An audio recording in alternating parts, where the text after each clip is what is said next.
Congratulations, you have decided to take your health in your hands and start your weight loss and wellness journey. And I want to be the first one to applaud you, because this is not an easy journey, because if it was easy, everyone would be doing it. So you are already winning in my book. Now that you've started your journey, you're probably, how long will it take until I hit my goal weight, until I'm skinny, until I no longer have to work out, until I no longer have to watch what I'm eating? How long will this wellness journey take? And I'm going to give you a realistic timeline and what to expect while on this weight loss journey. So before you quit, or maybe before you start, this video should be your step one.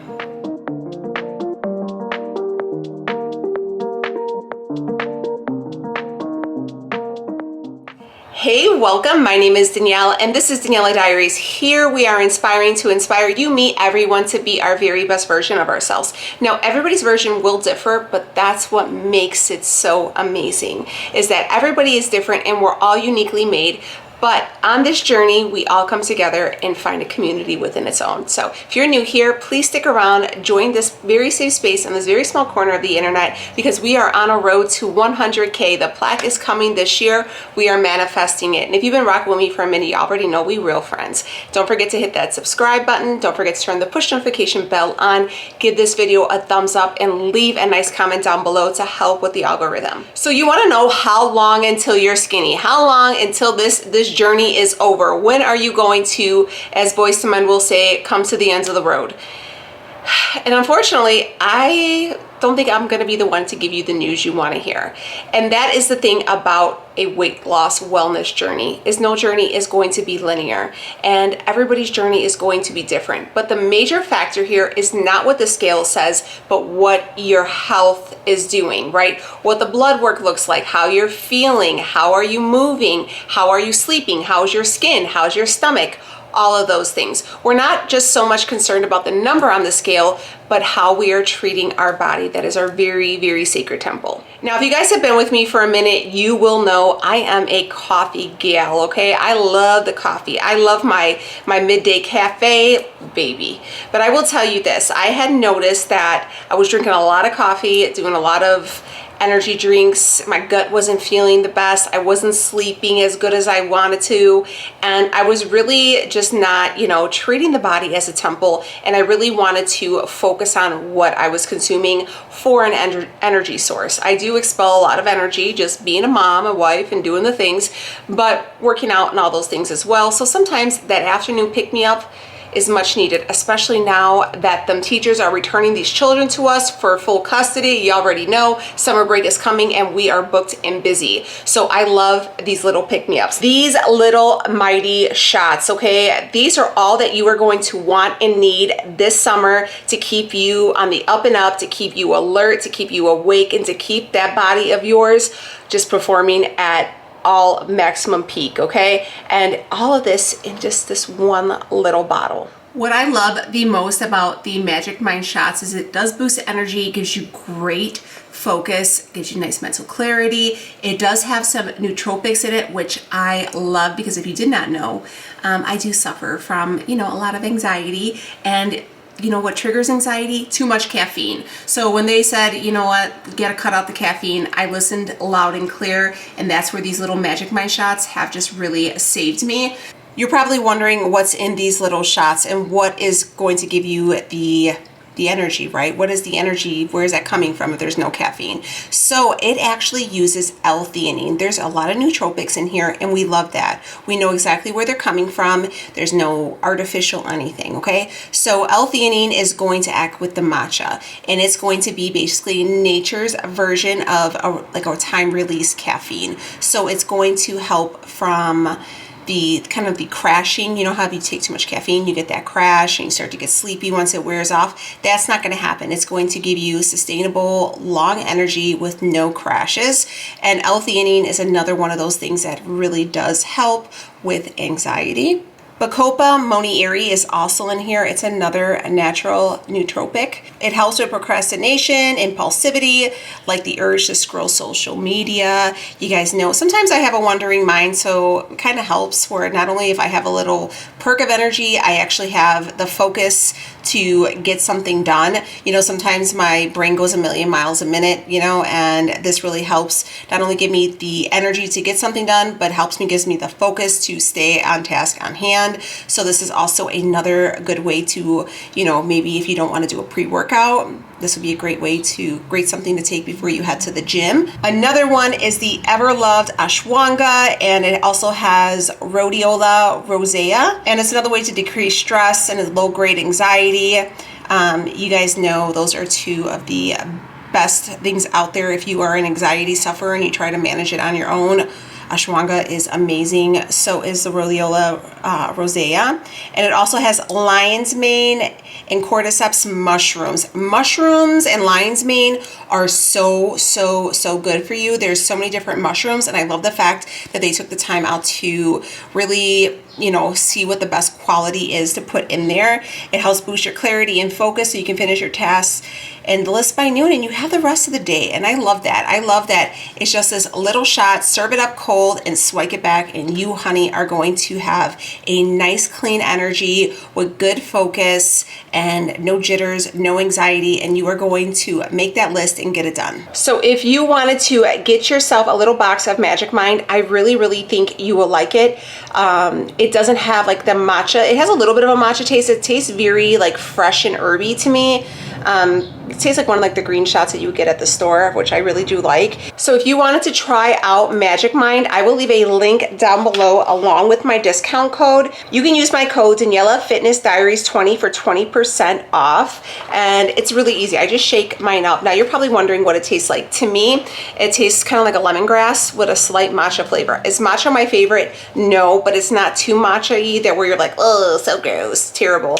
But like I said, you could smell it. You could smell that it's healthy. You know what I mean? Like you're like, I'm gonna do something healthy for myself today. I'm gonna treat my body to a temple. And this is gonna be that thing. You're getting your, it's matcha, it's so good for you. It has, I think you should really take the time and look into all these different things, because the benefits to all of the amazing ingredients in Magic Mind, aside from the clarity and focus and energy, there's so many numerous health benefits to them. So definitely check them out. Cheers. Magic Mind does back their products, 100% money back guaranteed if you do not like them. So no risk and all reward. And now I have energy, clarity, and everything to get this done, to make this video, to edit this video, and to take my butt to the gym. All thanks to our friends over at Magic Mind. Get yourself a one today. Use my code. I'll leave everything linked down below. Thank you, Magic Mind, for sponsoring the video and for making goodies that help us look and feel our best. So let's talk about when you're gonna be skinny. So you started your journey and you're like, all right, today is May 1st and I am ready, and I have a wedding on July 2nd. I need to lose 40 pounds until then. I'm sorry to tell you guys this. You're not gonna make that deadline. But if you do, congratulations. It's gonna be short-lived. I hate to tell you that, I really do. But let's talk about why. And I guess I shouldn't say that, but we need to talk about your relationship with the scale, because you guys are far too obsessed with what the scale says.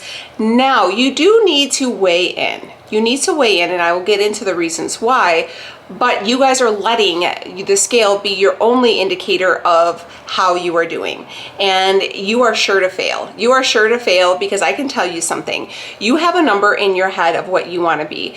You know, I want to be 125 pounds. You're going to get to, you would be surprised that what you would actually look like at the weight you think you want to be at. So I forever and ever wanted to be 145, 150 pounds. And I was like, that is my goal weight. That is exactly what I want to look like. I would look, you know, completely normal, blah, blah, blah. That was my number in my head.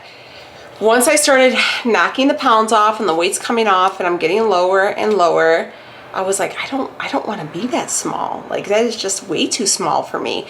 A lot of you guys were concerned at me at 160. I think I was, the lowest I've been so far, I think, is 161. I'm sitting at maintenance right now, about 100 and between 166 and 168. That's about where I sit at every day. And I like this. I like this weight for me. I feel really comfortable right here, between 165, 170. I think that's a nice sweet spot for me. If I were to have dropped the other like 15, 20 pounds, I would look so, like my face would sink in. I would look older. I would look very veiny. If I wasn't weight training, I would have a lot of loose skin. It's because weight does not matter so much with how the body is proportioned, okay? And you guys have to take that into consideration, and the scale should not be your only indicator. How much weight should you be losing? On average, for a healthy, sustainable weight loss that not only will help you lose the weight, but so you can learn healthy eating habits, healthy movement habits, you only want to lose a half a pound to a pound a week. So unless you have an obscene amount of weight to lose. I think a lot of people watch videos like my 600-pound life or something, and you're like, dang, they lost 45 pounds this month. They have hundreds and hundreds and hundreds of pounds to lose. So you cannot compare somebody who obviously was, critical enough to make it on a TV show to somebody who is just, trying to fit back into their jeans from high school. So you're probably wondering, how long is this journey going to last? And I don't want to be the one to burst your bubble, but this wellness journey is a lifelong journey. You want to take care of your health, keep your weight in a healthy range, and treat your body like a temple for as long as you can, because it's about the end game. And what's the end game? Living a long, healthy, mobile life. You don't want to be on any medication for chronic conditions if you can help it. You want to be able to get around. You want to run around with your kids, your grandkids, great grandkids. You want to be here for a long time, not just a good time. So you have to remember that. But I promise you, it's going to become a time in this journey where the scale doesn't mean anything. So how do you get there? By looking at it exactly what it is. It's a form of data, right? What can you use this scale for? So you get on the scale, say you weigh in every Friday. I weigh in every Friday. My meals, I follow a meal plan. I have a coach. That's my personal choice. If you don't want to spend the money, you don't have to. There is lots of things to do online that you can figure out ways. You can do Weight Watchers. There's all different ways, right? You can just count your calories. There's a will, there's a way. You can also join a gym, but you're gonna wanna do the both together, right? You wanna make sure your movement's good and your eating's good, because those two, you can't outwork a bad diet, and you can't just sit around and starve yourself. It's just not the way it's gonna be. Again, you want to do everything to give your body the best fighting chance. So I follow pretty much a ritual of food. I kind of eat basically the same thing, kind of picking out things rather clean, if you will. So I know that if maybe I incorporated some new vegetable or some new carb source or some kind of new creamer or something along those lines into my week, and I get on the scale and there's a 4-pound uptick in weight, which has happened to me. Okay, I've gone up sometimes in a week 7 pounds. Did I gain 7 pounds of weight? No. What was it? Inflammation. So you take that and you say, oh, there's a spike. What's changed? Okay, and you're like, oh my God, I haven't eaten anything different. Okay, so it's not something you're eating. How is your sleeping? People neglect sleep so much, and to fail to realize how important it is. Once you get yourself on a good sleeping regimen, your body will change. I've noticed this with my husband. I finally got him on some stuff that really helps him sleep, where, he struggled for a really long time, and we finally have stuff working for him. His weight is falling off of him. His blood sugar is controlled. His A1C looks good. His hypertension is non-existent. He would only sleep maybe 3 or 4 hours a day for weeks and months. He just was so used to being on such little sleep that his body was constantly inflamed. It was constantly in flight or fight mode, and it just was not resting. So how are you sleeping? Rest. I try to tell this to my dad, but if you are having issues with your weight and noticing that you are inflamed, how's your rest? Are you sleeping well? Are you getting at least 7-8 hours of sleep a night? If not, let's go back to that, because that's the issue. All right, so let's check our sleep. And you're like, you know what, I've been sleeping fine. That hasn't changed. Okay, if you're a woman, where are you at in your cycle? For me, I get a spike on ovulation week, and I get a spike up until the day my period starts. Once it drops, my weight drops. Just the way it is. I know that because I've been tracking my weight for so long. Also, maybe are you on birth control? Maybe your birth control is causing some water weight. Are you, I don't know. I mean, did you take new medication? Are you forgetting to take your medication? Are you drinking enough water? Are you pooping? Are you peeing? These are things that you have to think about, okay? Everybody thinks that like, oh, the scale went up, I gained weight, I'm a loser, I did a terrible job. That's not the case. That's what society has brainwashed us to think, that the scale is like, if you're not, you know, 5'9" and 120 pounds with blonde and like triple D and like a tiny waist, then you're nothing. Also, I'm speaking of reference from like the 90s, because that's what they wanted all of us to look like. And you don't have to be that way. Some people will never be stick thin. You just never will be. And that's okay, because that's not how your body's composed, right? Some people will lose weight quicker. For me, I will always lose weight quicker in my face and in my midsection. It's always been the smallest part. I've always had a small waist, and the more weight I lose, even now where I'm not actively losing weight, but I'm still losing fat, it shrinks. It's just the smallest part of my body. Now, for Leo, the first thing he will never have like a thin face. He'll never have the bone structure I do. My daughter Sophia is the same way. They just have a round face. That's just how their face is always going to look. Certain things are genetic and you cannot change. Now, some people have, you know, like a flatter butt, and they have more, you know, muscular arms or something like that. There's certain areas where you might lack muscle. Those are the areas that you're going to want to focus on when weight training. Weight training and incorporating that, I think, is super monumental. I think it's super important. I think you should do it because your body needs it. As you're getting older, you're going to want to really strengthen your muscles, because we lose muscle mass as we get older, and we want to make sure not only our muscles, our tendons, all that stuff, the ligaments, they're all nice and strong. We don't want any arthritis. We want to make sure we are moving our body and giving it a fighting chance. I don't know if it's because I'm 40 and I'm thinking about that now, but it is super duper important. The scale, again, doesn't mean anything. The whole point of this video is to tell you that the scale doesn't mean anything. If your whole purpose of starting your weight loss journey was just to get skinny, that's great. It got you to start, and that's what I think we all start for, that purpose. But it becomes evolutionary, because you start to fall in love with the process. You start to fall in love with sleeping better, eating better, your skin looking better, having better bowel movements. You're not feeling like crap and having a food hangover or having a sick stomach from eating greasy food. All of these things you begin to fall in love with. Having good, you know, energy sources like Magic Mind in there, you know, where you really pay attention to these things, because ingredients matters, what you're feeding your body matters, how you're moving your body matters. It's more than just the scale, okay? But we want to talk about weight. And if say you're watching your eating, if you are not losing weight and you are working out and you are watching your eating, you're either eating too much, you might be eating too little, or you're not working out hard enough. I've noticed that a lot of people focus on protein, right?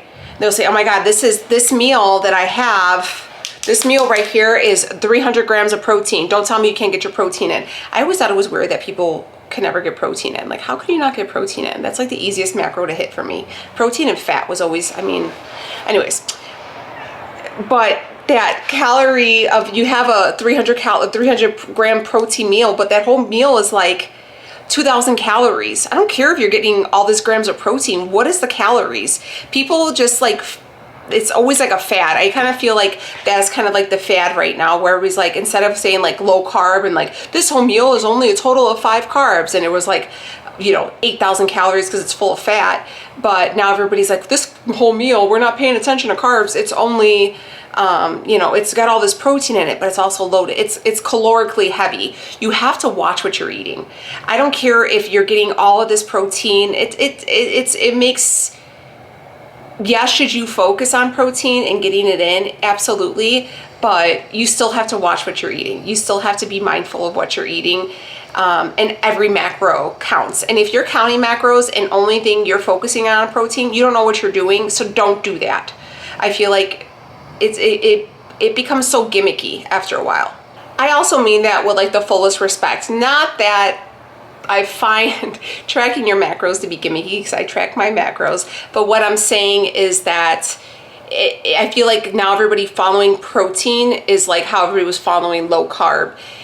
If you don't know the whole ins and outs of all that, don't even do it. Don't even worry about it. Just because it's really popular on social media right now, or because your favorite influencer's watching their protein, doesn't mean you should. And also, like, you don't know what they're really eating either. You know, they might show you like this big old meal and you're like, oh my God, they ate this whole meal and it was like 4 hamburger patties and all this stuff. And it was cheese and it was a Big Mac salad, and it's not always what it is, okay? And like, I can't eat what they eat. I couldn't eat all that stuff. Why? Because I have digestive issues, so I have to be very mindful of certain things I eat. And I know what my macros are, and I don't get as much fat as everybody else does. And I was never a fan of like the casseroles and all that stuff, because those things for me are a slippery slope. So if I'm like getting all the cream dressings and all this stuff, it's just a slippery slope. I rather just kind of keep it simple, because I feel like everybody acts like their dinner or their meals has to be like a culinary masterpiece. Would you please stop? I know it's fun to get ideas for meals online, but not every meal has to be like that. Maybe make that one casserole and have it spread out for like 7 meals for 7 days or something like that. But not every meal has to be like that. You don't have to be this big culinary experience where you got shallots and every of the latest vegetables and a roux, and don't even worry about it. First off, groceries too expensive. Don't even worry about that, okay? Keep it simple. Keep it real simple. Stop listening to all of it.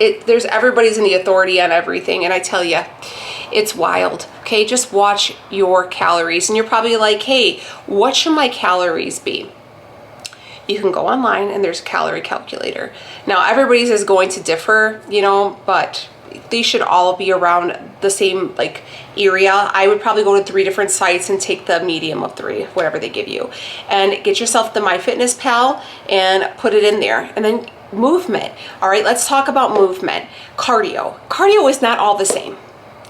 I really got to tell you guys that. I got to tell you guys that not all cardio is going to be the same. If you're dead serious about hitting, you want to lose at max 2 pounds a week, you want to hit that max 2 pounds, baby, you need to get some cardio in. And I'm talking 35, 40 minutes cardio, okay? And someone's going to be like, you're going to go into muscle. Look, 35, 40 minutes of cardio, and you want to earn your shower. If you are not dripping sweat after cardio, you didn't work hard enough. If your heart rate is not in a elevated state, if you are not in a fat burning mode, like 130-ish plus, it varies per person, I'm just giving you what mine would be. If my heart rate is not around like 130 steady, I'm not burning any fat. I'm not burning any fat. And people are like, I'm not a sweater. Yeah, you are. Yeah, you are. I bet you if you go walk around outside and it's 100 degrees out, you're sweating. Okay, you're sweating. People, if you're not sweating with cardio, you're not doing it hard enough. You know, now I know like some of like the gyms like have like air conditioning going, and it's hard to like build up a sweat because it gets cold and you get the chills, but you should be perspiring a little bit, okay? When you leave that gym, you should have the ring around your legs, something. So you should look like you should be crusty, you should have the flyaways, you should be blotchy, your neck should be itching, all of those things. If not, you're not working hard enough, okay? You need to earn your shower. Now, let's say, girl, I'm leaving that gym. I gotta crawl out, okay? I could barely make it to my car. Okay, you got that part done. How is your eating? Are you tracking it? Are you eyeballing it? Are you tracking everything? Now, I know it's gonna be a trigger for somebody. Oh, I get triggered by, you know, counting my stuff. If you get triggered by food at all, I'm gonna tell you this, and I'm gonna tell you all the time, you need to get some therapy, because food is an essential, okay? And if you are triggered by doing anything with food, you have to heal that relationship. I've had to do it. Once I got off of keto and I went back to balanced eating, I had a really hard time, and I had to go through therapy for it. But I'm better now, and I can say that. So please do that inner work before you start trying to just make a mess of your whole environment. So are you, and I tell you guys this, it doesn't have to be, I feel like people think weight loss is like what's your super secret? Like, what's the sauce? Like, what are you doing? It's really being in a deficit and burning more calories than you're consuming. It's that simple. And you got to give yourself time. So if you're looking at pounds per week, you should look anywhere from, half a pound to 3 to 4 pounds, depending on how much weight you lose. If you're like, I have one girl that I'm coaching right now, she probably has maybe 10-15 pounds to lose, and she's like, I can't lose it. Girl, you are like right there. These last 10 to 15 pounds, that's your happy weight. That's where you make all your memories, where you go out for little dates. That's when you kind of give yourself an extra spoon of something. That's where those are the most stubborn pounds that you'll ever have to lose. But you'll get there. It just takes time, because when you get closer to that goal weight, when you're in that last 10 to 15 pounds, this is where you really have to kickstart it. And those are really hard. But you have to remember pounds over inches. Taking the pictures, taking the measurements, living your life. Life is not going to stop because you started watching what you're eating. You have to make it fit everything. Okay, so if you're going to a party or you're going out to dinner, you might have to limit going out to dinner. You don't need to go out to dinner 5 days a week. Start cooking at home. I know people are like, well, I'm young and I like to go for cocktails every night after work. Those cocktails are what's putting the weight on you. Okay, cocktails are all sugar anyways. Even if you're doing like a gin and tonic, still, okay? And then you got a little buzzy going and you're stopping at White Castles. You're gonna have to make some sacrifices in your personal life to hit these goals. Okay, so maybe your social life might suffer a little bit. Or maybe you eat before you go out and you just drink water with your friends. Big girl decisions. I'm sorry this isn't what you wanted to hear. I'm sorry I couldn't tell you like you're gonna be skinny in 60 days. It's just not the case. But I can promise you this, in 60 days, your heart's gonna be stronger, your lungs are gonna be stronger, your blood's gonna feel better, your skin's gonna look nicer. Your body internally is going to be functioning so much nicer because you gave it that extra love that it needed. I hope you guys like this video. Let me know what your thoughts are on everything we talked about. If you guys wanted to check out Magic Mind, I really hope you do, because I am ready. I took my little shot. I'm about to clean this house, baby. Magic Mind. I will leave a link down below so you can get your hands on them. I have my discount code. You guys will love it. I'll see you on the next one. Bye, friends.